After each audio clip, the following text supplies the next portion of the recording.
Go ahead. All right, look, I made it down Sunset Boulevard to Steubenville, Ohio, Reno Succoch. Look, before we do anything else, Dewey Guido, dear friend, I was talking about him last night while in Bloomfield as they're getting ready for their Columbus Day parade tomorrow. DJ's Ribs. And I know Dewey has been dealing with some health issues, and I just wanted to send out my love to him. He means so much to this community, doesn't he? Oh, he's a beautiful guy, beautiful. And he's tough enough. He'll outlive both of us. Well, listen, Dewey, much love to you. Anyway, I want to talk about your football team. So I did a little homework on the way down here today. So you lost to Ursula, and then you've just been doing what the Big Red football team does year in and year out.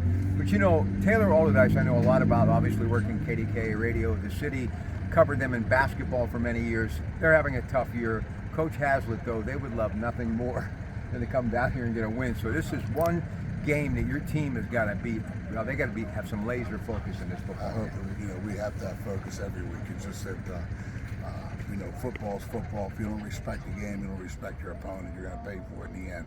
So hopefully, our kids and our coaches respect the game. We respect our opponent, and we just play as hard as we can play for 48 minutes. I can't tell you how much love and respect I have for this guy. Truly one of the best to give me this opportunity at the last minute to come down here. So just get me caught up. It's another season. It's Big Red football, and you guys just continue to do incredible things. Just kind of give me a quick once-over as far as this season, to the point where you are now 6-1. Well, we've, like I said, we lost the opener, and how good is Ursula? They're good. But we were down at one time, 38-12. We came back and we had the ball at the end. And, we could have tied it up, but we just ran out of timeouts in time. But we bounced back. We beat New Philadelphia, then Mooney, and then we also played University of Obama, and they have a really good football team. They're doing well. I think they only have one loss. Then we came back with Dover, and then Wheeling Park, and then Lindsley. So we had a first tough 7 games, but our players have come through with it.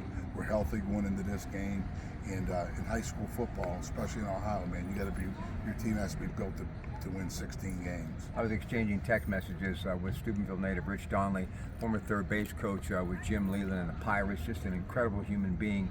How much does Steubenville mean to you all these years later? Still doing this a Friday night under the lights at Harding Stadium? I grew up in Steubenville. I mean, like I tell our players almost every week, I'm so proud to be the coach here, and the reason why I'm so proud is because of the way they prepare and the way they play and the way they act when they're off the field. They're academically sound, athletically sound, and I'm just thrilled to be a small part of this.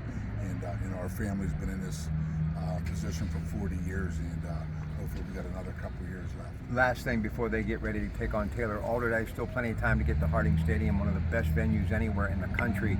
So what would your advice be to a young coach? And I was with Ryan Lehmeyer, the first-year head coach at Central Catholic yesterday, played at North Hills. Quarterback coach with Eric Kasparovich, spent some time with Phil Cherkovic, who I hear now may be moving to tight end for the Pitt Panthers. So young guy, someone starting out, obviously to build tradition, it takes time. But what would your advice be to those young coaches who are just starting down that path where you began so many years ago? Work hard. Just work hard, be patient, and your team's got to be number 3. God first, family second, team third. If there's anything in front of that, then go into something. I'll be a golf guy or something.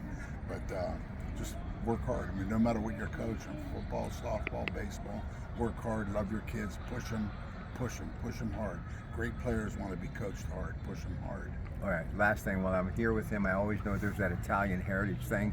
The thing that I noticed when I first walked in, there was some peppers. Somebody brought some peppers. I got those for Hazlitt. I kind of figured that. He, of course, the head coach at Taylor Alderdice. Coach, much love. Thank you, sir. Thank you for coming. Appreciate it, man. The best. Love you. Thank you I love this man. Reno Succoch. Everybody, have a great rest of your night. Don't forget the Coons Market Black and Gold Sunday Show. We're going to have tonight's Allegheny Health Network Sports Medicine Friday Night Game of the Week coaches, Penn Trafford's John Ruwan and Gateway's Don Hall on the program. That pregame set to begin tonight at 6 with Paul Alexander on KDK, then Dan Zangrilli, the coach, Johnny Lee, and the entire crew, Mike White, Pittsburgh Post-Gazette, have everything for you each and every Friday night, and of course Quest for the Best every Thursday night with Eric Kasparovich, head coach at Mars, Mike White, and Dan Zangrilli. And I've got those Coons Quality Food Sports Reports coming up bright and early tomorrow morning and Sunday morning, beginning each day at 5:15 a.m. and every half hour up until 7:45 a.m. So your Pratt Pack. Busy day on the road, and good night from the incredible community of Steubenville, Ohio.